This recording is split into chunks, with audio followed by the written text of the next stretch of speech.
ultimately, whether it's me or another broker, we know the business, we know the energy market, we know the suppliers, we know the tricks of the trade, we know what the best prices are. Some people will say, well, no, I'll go direct. You've got no idea whether they're giving you their best price.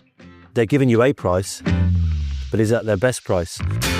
This is The Energy Canvas, bringing energy solutions to life, with your host, Celtic Dynamics CEO, Dylan Walsh. Hey, Dylan here. Today we're exploring what's really driving rising energy costs, how sustainability is evolving in practice, and what the future looks like for Irish green energy contracts. To find out more, I'm joined by CEO of Energy Matters Ireland, a company helping businesses across Ireland to move towards cheaper and more efficient energy systems. An expert in energy brokerage and energy prices in Ireland, it's my pleasure to welcome Stephen King. Thank you, Dylan. All right, I've a couple of questions lined out for you, Stephen, but I suppose before we swing into it, do you want to give us an overview of you and what you do? So I have been in the energy industry for around 10 or 12 years. I worked with a UK company, first of all, in a consultancy role. And we were looking at energy efficiency projects, things like combined heat and power, CHP, solar, LED lighting at the time, because that was a big project for people to, with easy wins, low hanging fruit. So I did that for a number of years before I decided to go on my own, which was with energy brokerage, energy consultancy, helping people reduce their energy usage with projects and energy audits. And to do that, I started a degree in environmental studies. I thought that would help me focus my mind in terms of all things environmental, because it's quite a deep degree in regards to what skills it gives you and what understanding it gives you, not just of the energy market, or certainly not a great deal of the energy market, but the overall scale of the issues that we are facing in environmental challenges. So I've just finished that and I will graduate next year at Croke Park. Mm-hmm. So that's it. I've been doing that for about 3 years now. The degree is 5 years, but working for myself and setting myself up 3 years. I'm based in Dublin. I work with a lot of local businesses all over Ireland. I suppose there's a lot in that to unpack. One thing is the energy costs in Ireland. You know, they swing up and down like a seesaw. Yeah. You know, so something that's been on everyone's mind is what's driving those maybe trends in the prices going up and down very high and all that kind of stuff. Yeah, there's a great deal of volatility in the market, Dylan. And the sort of kickoff for this was the Ukraine and Russia war, and the invasion of Ukraine by Russia in 2022. So prices started to climb with the sort of inception or the advancement of that coming on board. It was sort of seen by lots of people coming because obviously the build-up of troops. So prices started to sort of climb then.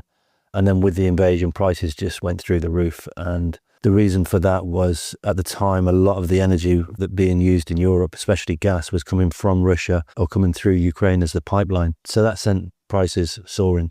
So we've seen prices, and just to give you some context on that, the average price, I know there's all sorts of different meters and things, but the average price on a delivered kilowatt at the moment is probably between 25 and 30 cents per kilowatt. Those spiked at sort of 75, 80 cents during 2022 and early 23. So as a business, if you're using any amount of electricity, that was huge increases, massive increases. Energy is already probably most businesses' third or fourth biggest cost after personnel, staff, rental, mortgages. Is probably the third or fourth biggest. So to see something go so high like that was causing a lot of problems for many, many businesses, which is why the government stepped in to help support with different schemes to help subsidise some of those bills. And that helped at the time. It really did help. That was the initial rise, if you like, in prices. And then since then, we've had a series of sort of issues and geopolitical conflicts that have caused uncertainty. So the markets, certainly the energy markets, none of the markets like uncertainty. Uncertainty brings volatility, and that's certainly been the case with the energy market. So since then, prices have reduced greatly, but they're nowhere near the sort of 2021 prices that, or even 2019, because we had COVID as well. So probably COVID was the first step on some of those prices in the increases, but nothing like Ukraine and Russia. So pre-2019, pre-COVID, you're looking at prices in the energy market of probably around a delivered price of 16 or 17 cents. So even from there, we're still 30 40% higher than we were there. And the Irish market is greatly affected by the fact that, and I'm sure that you're well aware of this, we do produce a lot more of our own energy now.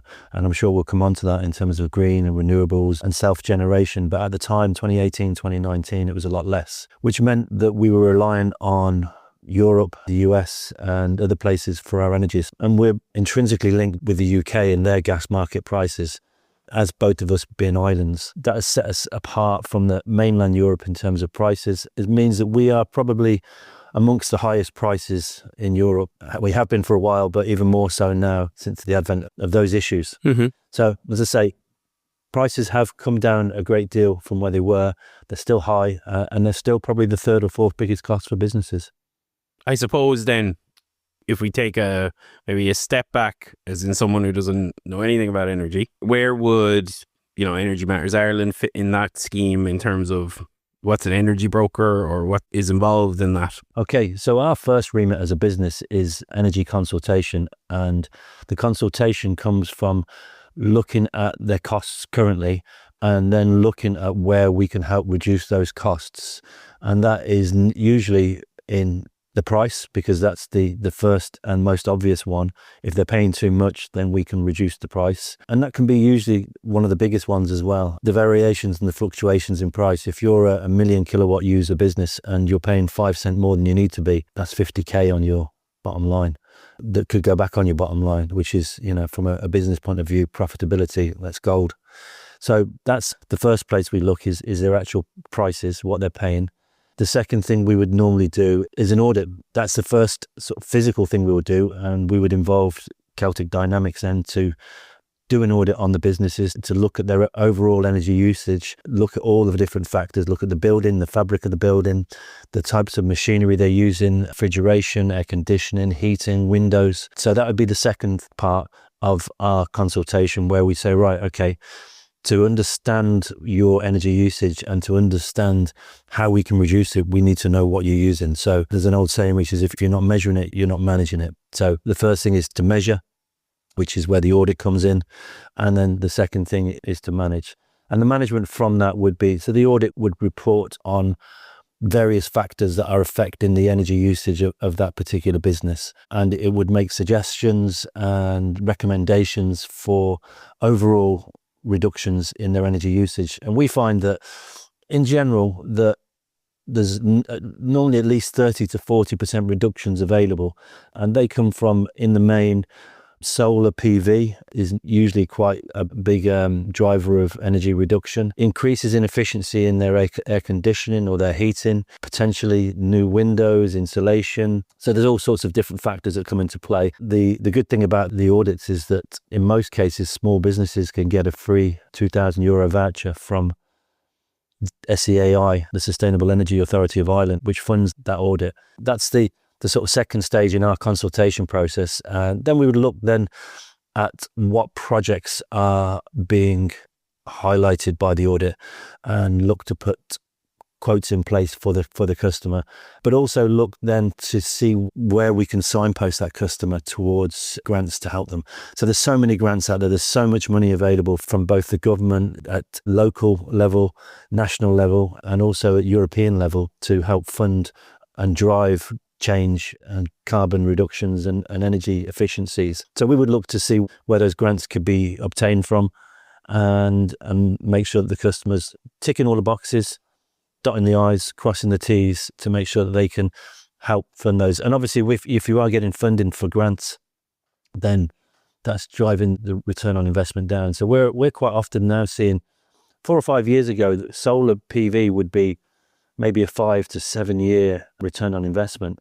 Now, because of the factors, energy prices have gone up, means that the return on investment is a lot quicker. So we're seeing returns on investments of sort of quite large systems, between 50 and 70,000 euros of 2 to 3 years, which from a business point of view is just, wow, let's just get it done. And then there's also grant funding there for solar of up to 25%. In some cases, depending on the business. So I came across a business yesterday that we're doing an audit for, that is going to get 100% grant funding for their solar as a non-profit organisation. So there is grants there available up to 100%. there's a mix and match of a lot of different grants around the place. And it's up to us to sort of try and pick the parts of the puzzle and work out what's best for the customer and what slots in where. And obviously what also suits their appetite for both the financial side of change and the morality side of change as well, in terms of their own targets for carbon emission reductions. Do you find, I suppose nowadays, that most of your clients are coming through maybe one from someone to proactively manage the cost side of it? Are they reacting to regulations, or are they reacting to their bills? What do you think is moving people to make these decisions? I think it's a combination of all of those things. I think the first driver is cost. When people are seeing large sums of money come out of their accounts, business accounts, that is a big driver to say, okay, let's see what else we can do. What can we do to reduce those costs? So I get a lot of recommendations, word of mouth, from businesses who I've helped. I've had instances where what can quite often happen is that when these aren't your bills, you can take your eye off the ball in business. And I think that sometimes the authority or the responsibility for bills, if it's not at the right level or at the right responsibility, then it can be accepted as, well, that's what the prices are, and not challenged. So once somebody starts challenging those figures to say, right, okay, let's have a look and see what we can do.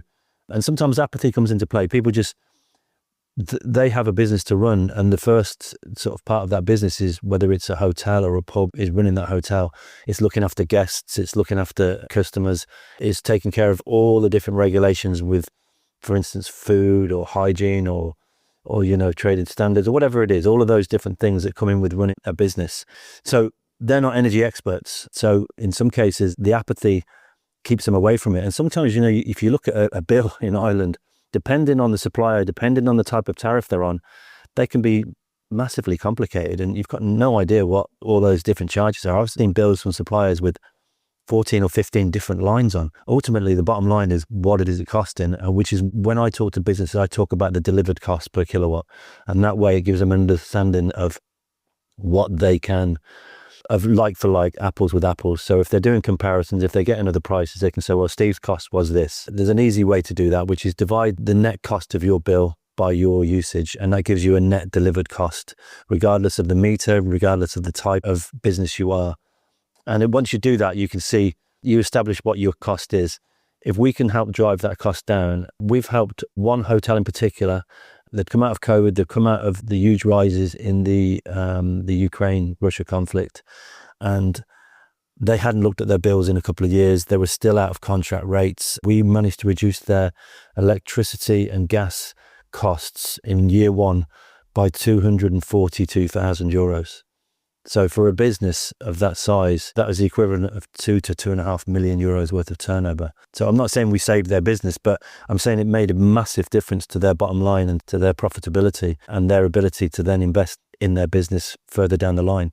So that was huge. They're still a customer. They're still with us. They've been with us from the start. So they've been with us for 3 years now, and they trust us to get the best deals for them. And it means that they can get on with, the financial director can get on with running their business, the hotel side of the business, the staffing side of the business, the regulations, the legislation, and all the other things that come with running a big hotel. Energy he doesn't have to worry about, because he has me and our business to look after all those aspects for him. There's a lot that goes into this, and you're on about implementing lots of different solutions, and you're on about implementing, the energy brokerage and stuff. What would you think is the biggest misconception someone has when you're starting out with them then? Is there anything that maybe surprises you, when you go to them? I think the biggest misconception would be that they don't need to do some comparisons. There's an apathy, I think, with energy. And I think it crosses across into domestic as well. I mean, if you talked, I think that I was talking to one of the big suppliers recently, and they said to me that 20 to 25% of all of their commercial customers are out of contract. They're not in a contract. Now, that means that they are continuing to buy energy from that supplier without questioning the rates that they are being given. And to put that into perspective, I'm not going to name names, but there's only 5 or 6 main suppliers in Ireland, but there's at least 3 or 4 of them that if you do not get into contract, if you're out of contract, then they will push their prices up by as much as 15, 20, 25 cent per kilowatt, meaning at this point in time that the prices would go up by 40 or 50% to out of contract rates, and they won't tell you. So the onus as a business is on you to know when your contract is up for renewal. The onus is on you is to look around or to appoint, an energy broker that will take care of that and make sure you never go out of contract. Whereas in the domestic form, the supplier has a duty of care to let you know when you're out of contract. They don't have the same duty of care as a legislation wise with commercial. Many of them do. They have it on their bills, so you can have a look. It's easy to find out by just giving them a call. So there's 20 to 25% of commercial businesses out there right now who are paying as much as 30 or 40% too much for their energy. And when you think that is an easy cost, that's an easy reduction, an easy when you're looking to cut costs or be more efficient in your business, whether it's engineering practices, SOPs, whatever it is, that's an easy one. You can go, hold on a minute, am I paying too much? And that's an easy cost to cut, and that puts money straight on your bottom line. So I'd say that's the biggest thing that I find are still surprising, that people don't look at it more often, and sometimes they'll bury their head in the sands. And I had a company recently, a multi-site retailer, who hadn't looked at their bills in 3 years. They've got 9 sites, and just by switching them over, we managed to save them 180k. Again, 1.8 million's worth of turnover. There's huge savings to be made there, but it's worth it's worth looking at somebody like me, because ultimately, whether it's me or another broker, we know the business, we know the energy market, we know the suppliers, we know the tricks of the trade, we know what the best prices are. Some people will say, well, no, I'll go direct, I'll just deal direct. You've got no idea whether they're giving you their best price. They're giving you a price, but is that their best price? So that's where we come in to say, well, actually, in the marketplace, or even from that supplier, I've had suppliers or customers where they've been given a price as their best price, and I've looked at it and said, no, that's not their best price. It's actually 3 cents cheaper than that. So, and you can spend a business can spend a lot of time looking at their energy costs and doing lots of comparisons and doing lots of figures and spreadsheets. And I've seen so much work put in by different businesses, whereas that's something, we'll do that. That's our job. We'll take care of that. You get on with, making nuts and bolts or making whatever you're making, or hospitality, or looking after customers, and we'll take care of that. And we'll make sure that your bottom line is protected on your energy costs. And then we'll also look at the other things, which are, okay, what can we do to reduce it? Even from our client's perspective, if we see they're on a high energy price, it's like, okay, there you go. That's the easiest thing to fix. Let's do that first. So, yeah. But I think it's a good step. It also, if they make a saving on that, that'll help them fund their next thing they want to do. I have been given leads by solar companies who are paying really high rates, but they have said to me, Steve, we're happy for you to deal with them, but just hang on until we've sorted out their solar, because the returns on investment look better with the higher prices. Mm-hmm, mm-hmm. If you're paying 10 or 12 cents more than you need to be, then that return on investment can come down by, as much as 18 months or 2 years. So it's the biggest thing. And with, if you are looking at those projects like solar, one of the things in the energy market that people don't, because there's so many different lines on a bill, the energy price now is around 45% of your overall bill. The rest is what we call non-commodity costs, and that is the cost of delivering that kilowatt to your plug socket or to your business.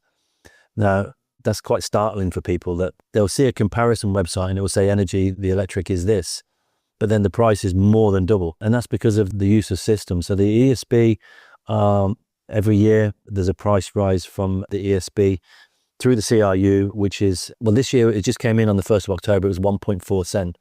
So when you look at that and this just gets added on your bill. You do see it, but you don't necessarily know about it. But in the case of that this year, that's 5% increase, just like that, and that was just on the use of system. They would argue that they need that money for investment in the infrastructure to deliver the energy around the island of Ireland, which is true. There's lots of things and lots of schemes that they're doing to try and make them more efficient. There's greater and greater demand for energy uses on a commercial basis now. We're seeing such a huge uplift in things like data centers around Ireland. So Ireland's power structure now, 30% of all Ireland's power goes to data centres, and most of those, 80% of those are around the Dublin area. So it's really, really difficult. There's a massive queue of people looking for energy for new projects around the Dublin area especially, but across the island of Ireland as well. So there's huge demand for energy and the infrastructure. So there's obviously got to be investment to pay for that there. There's all sorts of things coming down the line which are going to make the price of energy just keep going up. So the best way to insure yourself against those price rises, the best way to keep your costs lower is to generate your own. And if you can do that with the easiest one, the most obvious one is solar, then you're insulating yourself against all of those use of system price rises. So all of those ESB charges, you're not getting any of those with self-generation. So there's huge savings to be made there, not just the energy cost, which is obviously the main one, but also the cost of systems. So you don't have to pay for your own generation. And then on top of that, most systems are exporting 30 to 40% of everything they generate, which means that if you're on most suppliers, well, all suppliers will give you an export rate as well. So they're happy to take it because they're desperate for that energy generation as well. So there's definitely big steps that can be taken in reducing by generation. And obviously then the upshot of that, the other benefits are the carbon savings and the fact that you're producing 100% green energy. I've just thought of something there that we were talking, you know how you did the environmental degree and stuff. Mm-hmm. Do you know, I suppose a line that comes in the sand a lot of time when we'd be talking with clients is, you know, the difference between environmental and energy and all the other aspects getting added in, do you know? So yeah. I suppose around that, have you seen, you know, as you're dealing with clients, the conversation veer away from energy, go to sustainability, come back to energy, go, you know, like where do you think clients are at in terms of not just energy upgrades, but looking at the whole environmental approach, you know, for upgrading? I think that depending on the size of the business, but the bigger the business now, I think the more that they are getting on board with sustainability as a way forward for the business. And there's been lots of studies done about the environment, not just the environmental benefits, but the fiscal benefits of being a sustainable company, both in your moral compass, but also from the net costs. If you are doing things sustainably, then you will drive your business further forward with obviously your credentials as a sustainable business. I seen something recently and it was talking about board structures and what seat does nature have on your board. And it was quite interesting on the basis that if you actually take that concept and you have a voice for nature or sustainability, whatever you want to call it, it was almost every product that is sold is derived from the natural environment, whether it's wood, whether it's pharma, whether it's manufacturing processes, everything is driven from that. So if you've got a supplier in the supply chain, which we'll call nature, that is not being looked after, and you're going to have problems further down the line with that supplier because they are breaking down as they are, then what do you do? Because ultimately your business is reliant on that main supplier, which is nature. So you have to give nature a seat on your board. You have to give sustainability a seat on your board, and you have to consider the effects that your business is having on that supplier. Because if you don't, then you are only putting things on the long finger for further down the line. And I think the businesses that are doing that and are taking a slightly different stance and looking at things more sort of as a I don't like to use the word, but holistically, and looking at those impacts. And also from staff recruitment, you know, we're in a generational change now where people are looking, especially younger people are saying, no, you know, this can't continue. We cannot, because we only have one world, we only have one environment. I think I read somewhere else recently that the use of the word sustainability is unsustainable because it's being used so much. So I think we have to get away from sort of maybe that word as a usage and look at using other words to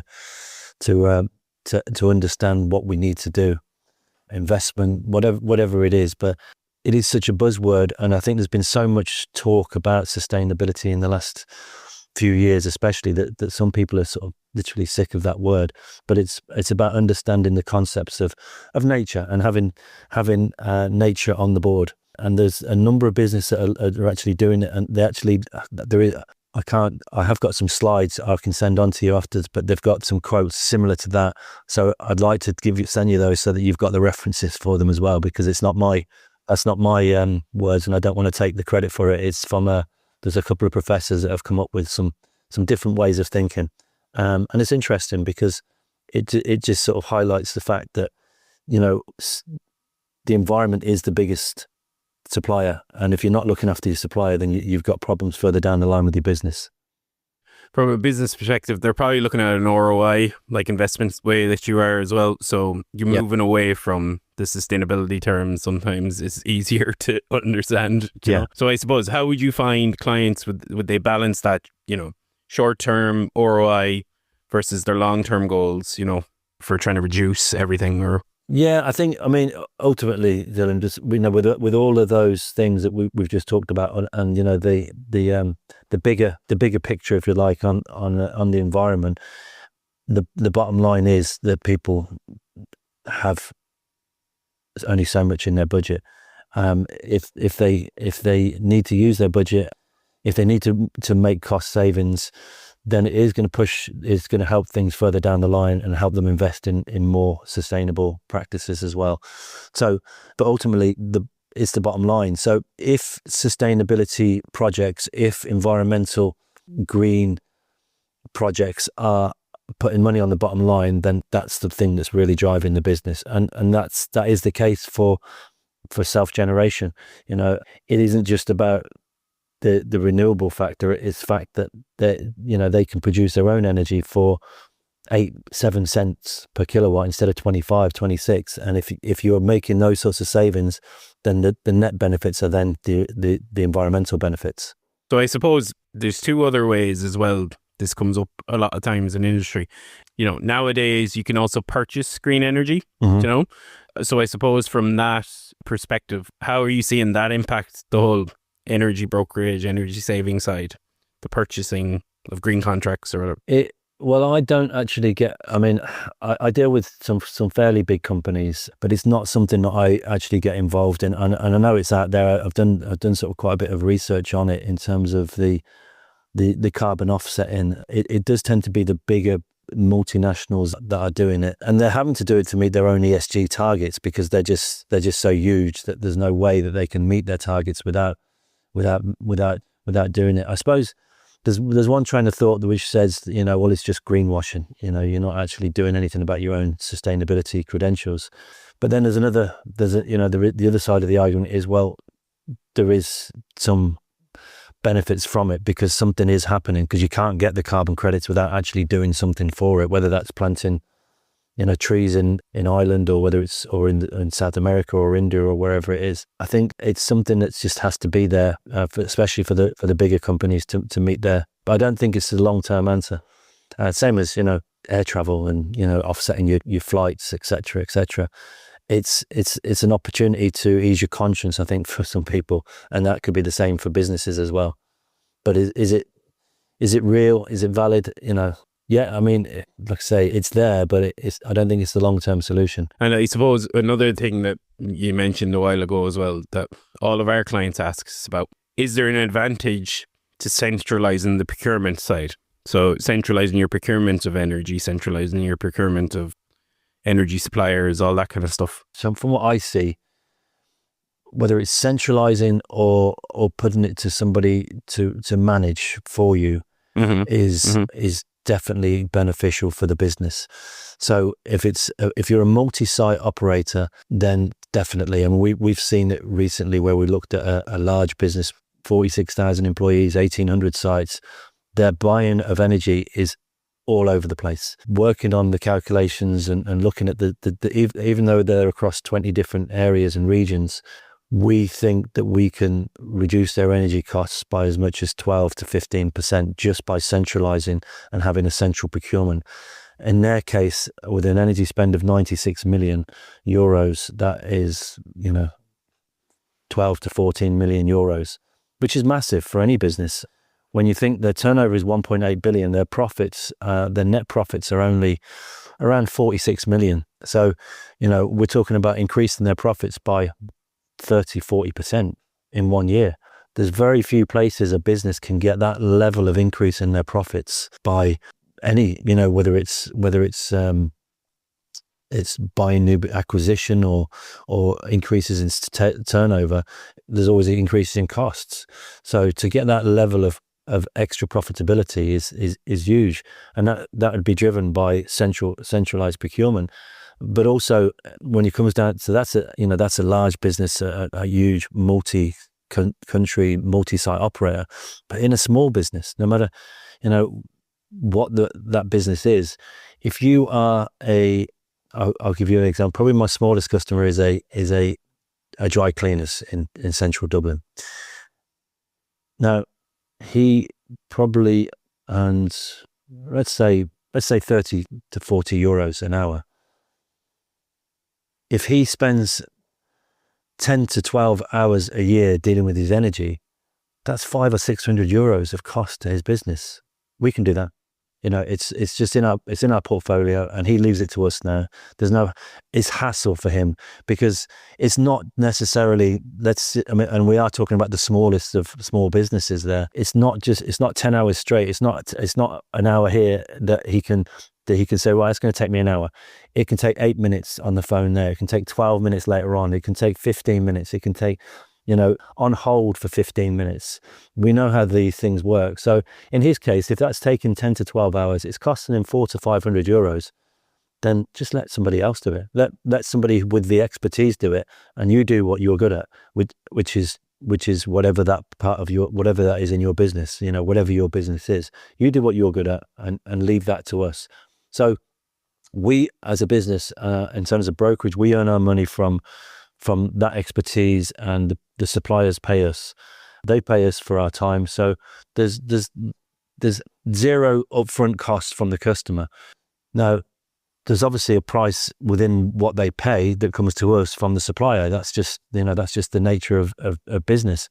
But it's not a cost that they have to pay in terms of, here's an invoice for 500 or 600 euros or 800 euros. There's zero cost. It's in their energy bill. They can get on with what they do best, whatever their business is, and we can do what we do best, which is getting the best prices for our customer and letting them know and arranging all of the admin so that we've got the best quotes available when they do go out of contract, and they don't go out of contract, that they stay in contract and they don't pay those exorbitant out of contract fees. For everybody probably listening, they should check their energy bill and give you a call.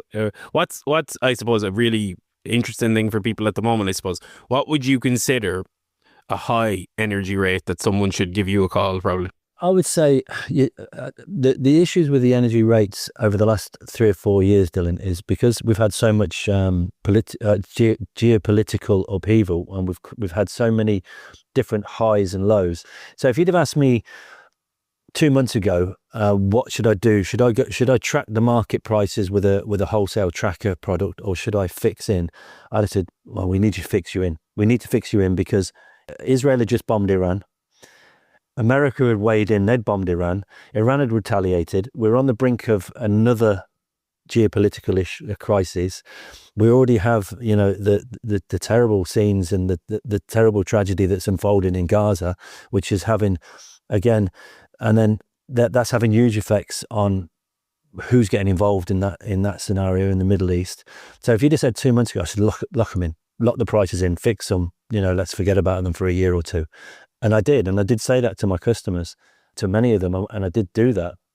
If you ask me today, I'd say, wholesale price is coming down. It seems to be leveling out and certainly reducing. It's not going to reduce, it's not going to drop overnight by 10 or 15 points, but it is reducing. And the reason it can't drop by that is because, go back to the Ukraine-Russia issue. during the first 6 or 8 months of the war, Ukraine bombed and dismantled all of the gas pipelines coming from Russia. Now there's an infrastructure problem there that won't be fixed, even if they shake hands and have peace tomorrow. That's 2 or 3 years worth of work in the making there before that pipeline is restored. Now that will reduce prices again in Western Europe and also in Ireland, but it won't be overnight. It'll be 2 or 3 years away. But it will. What we'll see is a settling of the price and a slow reduction. So to go back to your question, what would be the cutoff? I would say around. If we use 30 cent, if you're paying any more than 30 cent, and I'm talking about a delivered price for your energy, if you're paying more than 30 cent per kilowatt, then you probably need to have another look at it and say, okay, let's see what we can do. Now that may be because sometimes brokers and suppliers will encourage customers to get into longer contracts. Now, in general, especially when the market is volatile, that is only for the benefit of the broker or the supplier. It's not for the customer's benefit, because it's okay, it's fixing the price in so the customer knows what they're paying for the next year or 2 years, or well, normally more than sort of 2 years. But it's so that the admin is less for the broker or the supplier, because they know that they've got that customers, they're tied up for that period. So if you are coming out the back of a 2 or 3 year contract, those prices 2 or 3 years ago were quite high. So you could see massive savings now. So I'd say if you've been in a long-term contract, that would be those people especially would be, or out of contract, because as we said earlier, there's 20 to 25% of commercial customers are out of contract. Find out, are you in contract? If you are, when does it end?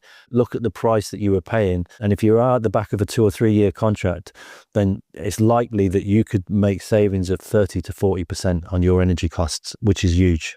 So yeah, they definitely should reach out, definitely if the contracts are up anyway. So just to wrap up, Stephen, what we do in every episode is we ask our guest one question they would like to ask the industry, and our previous guest has left you a question as well. Mm-hmm. So would you have a question there you would like to ask the industry? Okay. So the last guest left this question for someone, and they were like, in terms of future proofing, how much analysis and thought do you think is going into this in terms of the solutions and technologies that we're suggesting as we move past the 2030 targets? Do you think it's mainly coming from the perspective of reducing short-term KPIs, or do we think worldwide they're thinking more future-proofing for technologies? So I do some presentations on environmental issues and things. When in our offices, I work out of the Guinness Enterprise Centre. So we have lots of visitors coming from different areas, quite often US colleges, and I get some really, really sort of interesting questions from those guys. And we go back to what we said about the generational change now in terms of, and we as I suppose as a man in my 50s as well, I don't think enough is spoken about the generational responsibility that we have to pass down good practices and a good environment for the next generations. I think that there's a lot of talk around sustainability and environmental things and the things we can do and recycle this and the green bin, the brown bin. And there's lots of things that people are genuinely doing, and I think they all help. But I don't personally think that it's very easy to get 3 billion or 4 billion people in poverty in Africa and Asia and across that side of the world to do the changes that we are being asked to do on an everyday basis in European and US households. And that's seen in the amount of carbon expenditure per ton per person in all of those countries. We're way higher than all those people.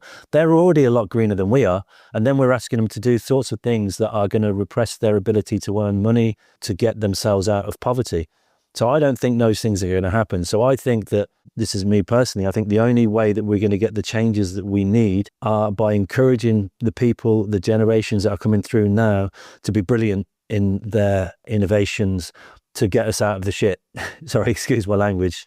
I think that's, we have to rely on that now, that we have to be educating.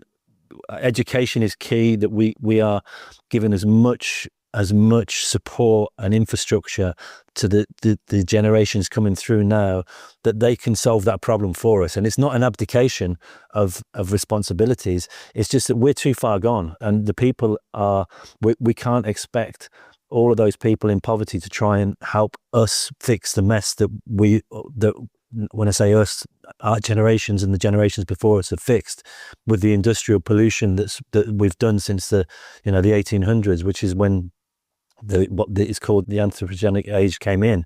So I think for me, I can answer that other question now in terms of industry. Give as much support, as much investment as you can into educating and giving those next generations the opportunity to fix what we've broken with innovations, with brilliance, with inventions, with high tech. Because throwing our waste skin bananas and stuff in the bin is not going to cut it.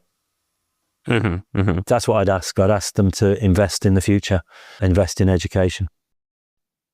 So your question for another person would be, how do we invest in the next generation for the future? Is that what you're saying? Yeah. Or what? Yeah. Or how much do we invest? Okay. How do you scale it? Because there's an argument that nothing is enough. Mm-hmm, because mm-hmm. We're talking about when you talk about capitalism, when you talk about the ultimate aim of capitalism, whichever way you look at it, is the end of the world. Because it's using all the resources ongoing to the best of your ability until those resources are gone. And that is capitalism. And when I do that, and when I talk to American students about it, they say, "Oh, so you're a communist." I'm not a communist, but we have to look at what we do in regards to a fair share of the environmental goods. So we talk about in environmental terms, we talk about the communal benefits of nature. You talk about just, I walk my dog every day to a park locally. That park is paid for by the local council, by Dublin City Council.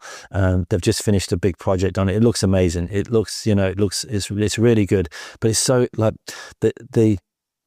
the benefit to me and my mental health is priceless.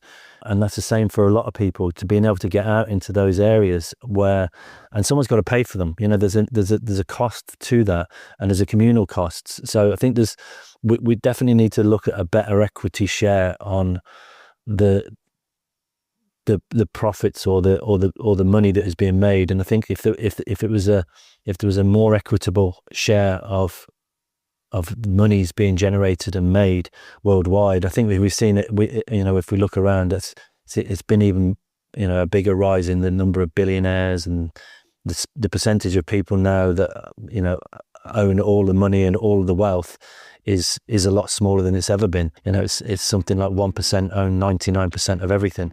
That can't be good for the environment. I suppose, Stephen, we're coming up to the end now. So, Stephen, thanks so much for joining me today. You're welcome.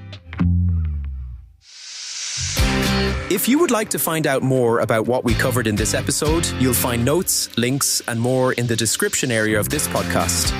Do remember to press follow for our show so you get the next episode automatically. Also, please do share with a friend who you think would find it interesting. Just tell them to search for The Energy Canvas with Celtic Dynamics on their podcast app. Our podcast today was produced by dustpod.io and brought to you by CelticDynamics.com. Until next time, thank you for listening.